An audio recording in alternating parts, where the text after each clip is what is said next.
భక్తులారా, మనిషి జీవితంలో అప్పులు, అనారోగ్యాలు, కుటుంబ కలహాలు, అకస్మాత్తుగా ఎదురయ్యే దురదృష్టాలు ఎందుకు వస్తాయో ఎప్పుడైనా ఆలోచించారా? చాలామంది ఇది నా విధి అని బాధపడుతూ రోజులు గడిపేస్తారు. కాని గరుడ పురాణంలో చెప్పబడిన ఒక భయంకరమైన ఆధ్యాత్మిక సత్యం ప్రకారం మనిషి శరీరాన్ని విడిచిన తర్వాత కూడా ఆత్మకు ప్రయాణం వెంటనే ముగియదు. ఆత్మ 13 రోజుల పాటు తన ఇంటి చుట్టూ తిరుగుతూ, తన కుటుంబాన్ని చూస్తూ, తాను చేసిన పనుల ఫలితాలను అనుభవిస్తుందని గరుడ పురాణం చెబుతోంది. ఈ రహస్యం తెలుసుకున్న వాళ్లు తమ జీవితాన్ని మార్చుకున్నారు అంటారు. ఎందుకంటే మనం ఈరోజు చేసే ప్రతి పని రేపటి ఆత్మ ప్రయాణాన్ని నిర్ణయిస్తుంది. కొందరి ఇళ్లలో ఎందుకు ఎప్పుడూ అశాంతి ఉంటుంది? ఎందుకు కొన్ని కుటుంబాల్లో తరతరాలుగా కష్టాలు వెంటాడుతుంటాయి? దానికి కారణం ఈ ఆత్మల బాధలేనని పురాణాలు హెచ్చరిస్తున్నాయి. మన పెద్దలు చేసింది చెడైతే నీడ కూడా వెంటాడుతుంది అని చెప్పిన మాట వెనుక ఇదే అర్థం దాగి ఉంది. కాని భయపడాల్సిన అవసరం లేదు. ఎందుకంటే గరుడ పురాణం భయాన్ని మాత్రమే కాదు, విముక్తి మార్గాన్ని కూడా చూపించింది.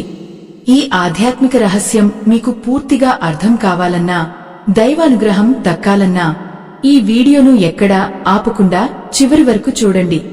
శ్రీ మహావిష్ణువు వాహనమైన గరుడు ఒకసారి విష్ణుమూర్తిని అడిగాడట, ప్రభూ, శరీరాన్ని విడిచిన తర్వాత ఆత్మకు ఏమవుతుంది అని. అప్పుడు మహావిష్ణువు చెప్పిన మాటలు విన్న గరుడు కూడా క్షణం నిశ్శబ్దంగా నిలిచిపోయాడని పురాణం చెబుతోంది. మనిషి చివరి శ్వాస విడిచిన వెంటనే ఆత్మ తన శరీరం దగ్గరే నిలబడిపోతుందట.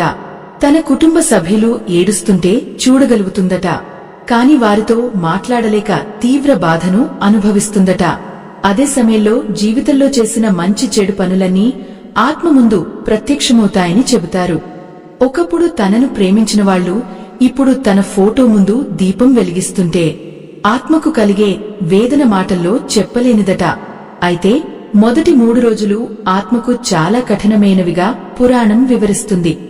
ఎందుకంటే ఆత్మకు ఇంకా తాను శరీరాన్ని వదిలేసిందనే విషయం పూర్తిగా అర్థం కావడం కష్టమవుతుందట. అందుకే పెద్దలు ఆ రోజుల్లో దీపం ఆరిపోకుండా చూసేవారు. ఇంట్లో విష్ణు సహస్రనామం లేదా గరుడ పురాణం చదివితే ఆత్మకు శాంతి కలుగుతుందని నమ్మకం. ఒక పురాతన కథ ప్రకారం కాశీలో నివసించిన ధర్మయ్య అనే వృద్ధుడు ప్రతిరోజూ అన్నదానం చేసేవాడట. అతను శరీరాన్ని విడిచిన తర్వాత అతని ఆత్మ ఇంటి చుట్టూ తిరిగినా భయం కాదు, ఒక ప్రకాశవంతమైన శాంతి అనుభవించిందట. ఎందుకంటే జీవితంలో చేసిన పుణ్యమే అతనికి ఆ కష్ట సమయంలో రక్షణగా నిలిచిందని చెబుతారు. మీలో ఎంతమంది జీవితంలో అకస్మాత్తుగా అశాంతిని అనుభవించారో కామెంట్స్ లో చెప్పండి. అలాగే ఓం నమో నారాయణాయ అని రాస్తే ఆ దైవకృప మీ ఇంటిపై ఉండాలని మనసారా కోరుకుంటున్నాను. ఆత్మ 13 రోజుల ప్రయాణంలో 4వ రోజు నుంచి జరిగే ఆశ్చర్యకర సంఘటన గురించి తెలుసుకుంటే మీరు నిజంగా ఆలోచనలో పడిపోతారు. అదే విషయాన్ని తదుపరి భాగంలో తెలుసుకుందాం. 4వ రోజు మొదలుకుని ఆత్మ తన జీవితంలో జరిగిన ప్రతి చిన్న విషయాన్ని మరింత స్పష్టంగా గుర్తు చేసుకోవడం ప్రారంభిస్తుందని గరుడ పురాణం చెబుతోంది. మనం ఎవరికైనా చేసిన సహాయం, ఎవరి మనసు నొప్పించామో, ఎవరి కన్నీళ్లు కార్చామో అన్నీ ఆత్మ ముందుకు ఒక్కొక్కటిగా వస్తాయట. అదే సమయంలో ఇంట్లో జరిగే ప్రతి విషయాన్ని కూడా ఆత్మ గమనిస్తూనే ఉంటుందట. అందుకే పెద్దలు పోయిన వారి గురించి చెడుగా మాట్లాడొద్దు అని హెచ్చరించేవారు. ఎందుకంటే ఆత్మ ఆ మాటలను వినగలుగుతుందని నమ్మకం. ఒకప్పుడు ఆంధ్రదేశంలో విష్ణుదాస్ అనే వ్యక్తి ఉండేవాడట. అతను జీవితమంతా ధన సంపాదనలోనే గడిపాడు. కాని తన తల్లిదండ్రులను మాత్రం నిర్లక్ష్యం చేసేవాడట. చివరికి శరీరాన్ని విడిచిన తర్వాత అతని ఆత్మ ఇంట్లో జరుగుతున్న ప్రతి విషయాన్ని చూసి బాధపడిందని పురాణ కథలు చెబుతున్నాయి. తన కోసం పెట్టిన ఆహారం వాసన మాత్రమే తెలుసుకోగలిగినా తినలేకపోయిందట. కుటుంబ సభ్యులు ఏడుస్తుంటే వారిని ఓదార్చాలని ప్రయత్నించినా మాట్లాడలేకపోయిందట. అదే సమయంలో తాను చేసిన తప్పులు ఒక్కొక్కటిగా గుర్తుకు వచ్చి తీవ్ర పశ్చాత్తాపంలో మునిగిపోయిందట. అందుకే ధర్మశాస్త్రం చెబుతుంది, తల్లిదండ్రుల సేవే గొప్ప తీర్థయాత్ర అని.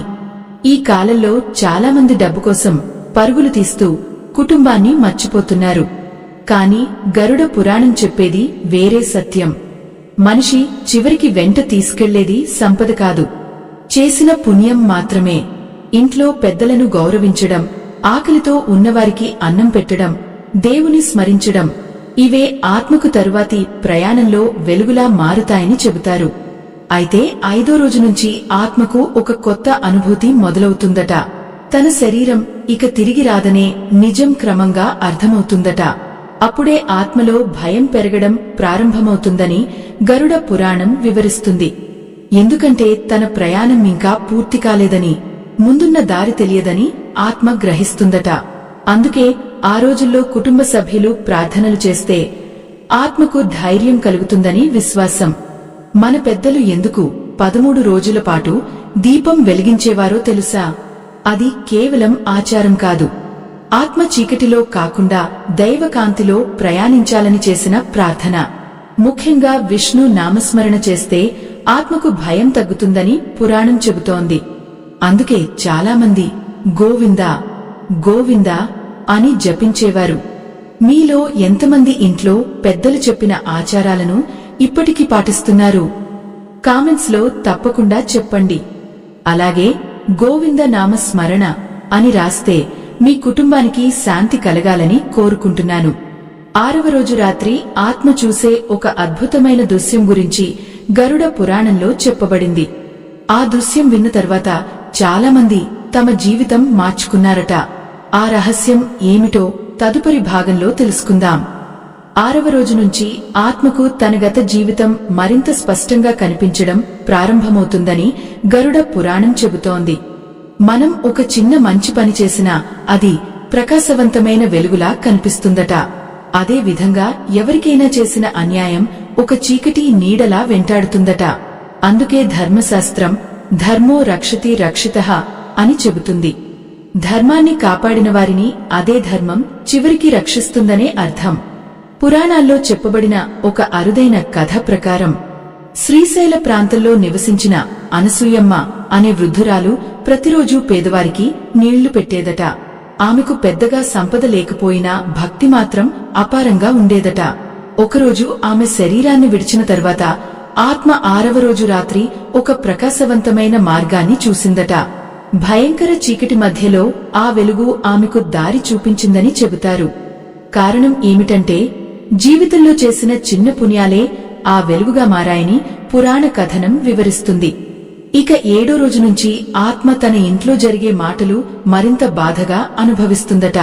కొందరు ఆస్తి కోసం గొడవ పడితే ఆత్మకు తీవ్ర వేదన కలుగుతుందట. అందుకే పెద్దలు పోయిన వారి ముందు కలహం వద్దు అని చెప్పేవారు. ఒక కుటుంబం ఐక్యంగా ఉండటం ఆత్మకు శాంతిని ఇస్తుందని నమ్మకం. ముఖ్యంగా ఆ రోజుల్లో చేసే పిండ ప్రదానం, దీపారాధన, దాన ధర్మాలు ఆత్మకు ఆధ్యాత్మిక బలాన్ని ఇస్తాయని గరుడ పురాణం వివరిస్తోంది.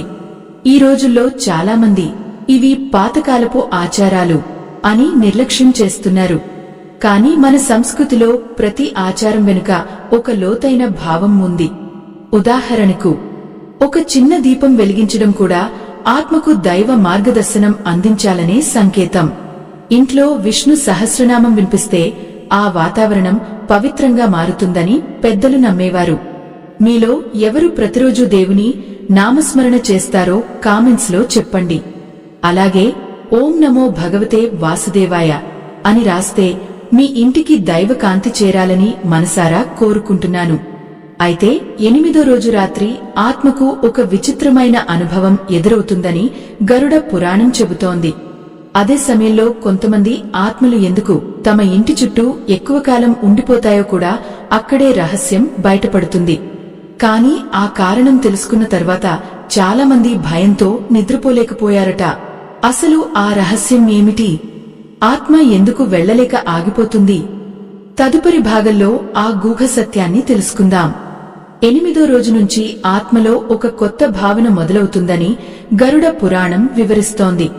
తనకు అత్యంత ఇష్టమైన వస్తువులు, సంపద, ఇల్లు, కుటుంబం ఇవన్నీ వదిలి వెళ్లాల్సిందేనని ఆత్మ గ్రహించడం ప్రారంభిస్తుందట. కాని జీవితంలో బంధాలపై ఎక్కువ మమకారం పెంచుకున్న వాళ్ల ఆత్మలు మాత్రం ఆ ఇంటి చుట్టూ ఎక్కువ కాలం తిరుగుతాయని పురాణం చెబుతోంది.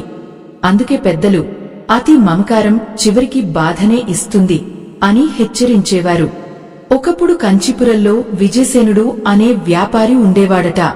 అతను జీవితమంతా బంగారం, భూములు కూడబెట్టడంలోనే గడిపాడు. కాని దానధర్మం మాత్రం అసలు చేయలేదట. చివరికి అతను శరీరాన్ని విడిచిన తర్వాత అతని ఆత్మ ఇంట్లో దాచిన సంపద చుట్టూ తిరుగుతూనే ఉండిపోయిందని పురాణ కథనం చెబుతోంది. కుటుంబ సభ్యులు ఆస్తి కోసం గొడవ పడుతుంటే చూసి ఆ ఆత్మ మరింత కలత చెందిందట. ఎందుకంటే తన సంపద తనకు రక్షణ ఇవ్వలేదని అప్పుడే అర్థమైందట. మన పెద్దలు చేతిలో ఉన్నది చెల్లిపోతుంది, చేసిన పుణ్యం మాత్రం వెంట వస్తుంది అని చెప్పిన మాట ఎంత గొప్పదో ఇక్కడ తెలుస్తుంది. 9వ రోజు నుంచి ఆత్మకు దైవస్మరణ ఎంత ముఖ్యమో తెలుస్తుందట. ఇంట్లో చేసే ప్రార్థనలు, భగవన్నామం, దీపరాధన ఇవన్నీ ఆత్మకు శాంతిని అందించే ప్రకాశంలా మారుతాయని గరుడ పురాణం చెబుతోంది. ముఖ్యంగా విష్ణు నామస్మరణ వినిపిస్తే ఆత్మలో భయం తగ్గుతుందట. అందుకే పూర్వకాలంలో కుటుంబ సభ్యులు కలిసి భజనలు చేసేవారు. ఈ రోజుల్లో చాలామంది కష్టాలు వచ్చినప్పుడు మాత్రమే దేవుడిని గుర్తు చేసుకుంటున్నారు. కాని గరుడ పురాణం చెబుతున్నది ఏమిటంటే, భక్తి అనేది చివరి రోజుల్లో మొదలు పెట్టేది కాదు. ప్రతిరోజు చిన్న మంచి పనితో ప్రారంభమవ్వాలి. ఆకలితో ఉన్నవారికి అన్నం పెట్టడం, పక్షులకు గింజలు వేయడం, పెద్దలను గౌరవించడం ఇవన్నీ ఆత్మ ప్రయాణానికి వెలుగులా మారుతాయని పురాణాలు చెబుతున్నాయి. మీలో ఎంతమంది ప్రతివారమైనా ఒక మంచి పని చేస్తారో కామెంట్స్ లో చెప్పండి. అలాగే శ్రీమన్నారాయణ అని రాస్తే మీ ఇంటిపై దైవ కృప ఉండాలని కోరుకుంటున్నాను. ఇక్కడ ఒక చిన్న మనవి, మా ఈ ఆధ్యాత్మిక ప్రయాణాన్ని మరింత మందికి చేరవేయడానికి మీరు స్కానర్ ద్వారా సహాయం చేస్తే మరిన్ని ధార్మిక కథలు మరియు పురాణ రహస్యాలు మీ ముందుకు తీసుకురాగలుగుతాము. మీ చిన్న సహాయం కూడా ధర్మసేవలో ఒక గొప్ప భాగమవుతుంది. కాని 10వ రోజు రాత్రి ఆత్మకు కనిపించే ఒక దివ్య సంకేతం గురించి గరుడ పురాణం చెప్పిన విషయం వింటే మీరు ఆశ్చర్యపోతారు. అదే సంకేతం కొన్ని ఆత్మలకు శాంతి ఎందుకు లభిస్తుందో తెలియజేస్తుందట. ఆ రహస్యం తదుపరి భాగంలో తెలుసుకుందాం. 10వ రోజు నుంచి ఆత్మ తన ప్రయాణం చివరి దశకు చేరుకుంటుందని గరుడ పురాణం వివరిస్తోంది. ఈ సమయంలో కుటుంబ సభ్యులు చేసే ప్రార్థనలు, దానాలు, పిండ ప్రదానాలు ఆ ఆత్మకు ఒక ఆధ్యాత్మిక బలంలా మారుతాయట.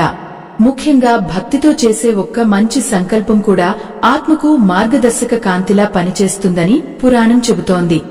అందుకే పెద్దలు ఆ రోజుల్లో కోపాలు, గొడవలు, చెడు మాటలు దూరంగా పెట్టాలని చెప్పేవారు. పురాణాల్లో చెప్పబడిన ఒక విశేష కథ ప్రకారం తిరుమల ప్రాంతంలో వెంకటదాసు అనే భక్తుడు ఉండేవాడట. అతను ధనవంతుడు కాదు. కాని ప్రతి ఏకాదశికి ఉపవాసం చేసి వచ్చిన వారికి నీళ్లు పెట్టేవాడట. అతను శరీరాన్ని విడిచిన తర్వాత 10వ రోజు రాత్రి అతని ఆత్మ ముందు ఒక ప్రకాశవంతమైన దీపరేఖ ప్రత్యక్షమైందట. ఆ వెలుగులో విష్ణునామం వినిపించిందని చెబుతారు. కారణం, జీవితంలో చేసిన చిన్న చిన్న భక్తి పనులే ఆ దివ్య కాంతిగా మారాయని గరుడ పురాణం సూచిస్తోంది. అయితే 11వ రోజు నుంచి ఆత్మ తన కుటుంబాన్ని చివరిసారి గమనిస్తుందట. ఎవరు నిజంగా ప్రేమించారు, ఎవరు కేవలం ఆస్తి కోసం దగ్గరయ్యారు అన్నది ఆత్మకు స్పష్టంగా తెలుస్తుందట. అందుకే మన పెద్దలు మనసు మంచిదైతే దేవుడు దగ్గరగా ఉంటాడు అని చెప్పేవారు. నిజమైన ప్రేమ, నిజమైన సేవ ఎప్పటికీ వృధా కావని ఈ కథలు తెలియజేస్తున్నాయి. ఈ రోజుల్లో చాలామంది జీవితాన్ని కేవలం సంపాదన కోసం మాత్రమే ఉపయోగిస్తున్నారు. కాని గరుడ పురాణం చెబుతున్నది వేరే సత్యం. మనిషి జీవితానికి అసలు అర్థం ధర్మం, దానం, దైవస్మరణ. ఎందుకంటే చివరికి మన వెంట నడిచేది మన సంపద కాదు, మన కర్మ మాత్రమే. అందుకే ప్రతిరోజు కనీసం ఒక మంచి పని చేయాలని శాస్త్రాలు చెబుతున్నాయి. మీలో ఎంతమంది ప్రతిరోజు దేవుని పేరు జపిస్తారో కామెంట్స్ లో చెప్పండి. అలాగే గోవిందా గోవిందా అని రాస్తే మీ కుటుంబానికి ఆధ్యాత్మిక శాంతి కలగాలని కోరుకుంటున్నాను. 12వ రోజు దగ్గరపడేసరికి ఆత్మలో ఒక విచిత్రమైన ప్రశాంతత మొదలవుతుందట. కాని అదే సమయంలో ఒక చివరి పరీక్ష కూడా ఎదురవుతుందని గరుడ పురాణం చెబుతోంది. ఆ పరీక్షలో కొన్ని ఆత్మలు భయపడిపోతాయట, మరికొన్ని మాత్రం దైవ కాంతిలో ముందుకు సాగుతాయట. అసలు ఆ చివరి పరీక్ష ఏమిటి? 13 రోజుల తర్వాత ఆత్మ ఎక్కడికి వెళ్తుంది? ఆ రహస్యం మొత్తం చివరి భాగంలో తెలుసుకుందాం. 12వ రోజు నుంచి ఆత్మ తన భౌతిక బంధాలను పూర్తిగా విడిచిపెట్టడానికి సిద్ధమవుతుందని గరుడ పురాణం వివరిస్తోంది. ఈ సమయంలో జీవితంలో చేసిన ప్రతి మంచి పని ఆత్మకు ధైర్యంగా మారుతుందట. ఒక చిన్న దానం, ఒక సత్యవాక్యం, ఒక ఆకలిగున్నవారికి పెట్టిన అన్నం, ఇవన్నీ ఆత్మ చుట్టూ దైవకాంతిలా నిలుస్తాయని పురాణం చెబుతోంది. అందుకే మన పెద్దలు పుణ్యం పంటలా తిరిగి వస్తుంది అని చెప్పేవారు. 13 రోజు ఉదయం ఆత్మ తన కుటుంబాన్ని చివరిసారి దర్శిస్తుందట. ఆ క్షణంలో ఇంట్లో ప్రార్థనలు, విష్ణు నామస్మరణ, దీపారాధన జరుగుతుంటే ఆత్మకు ఒక అద్భుతమైన ప్రశాంతత కలుగుతుందని చెబుతారు.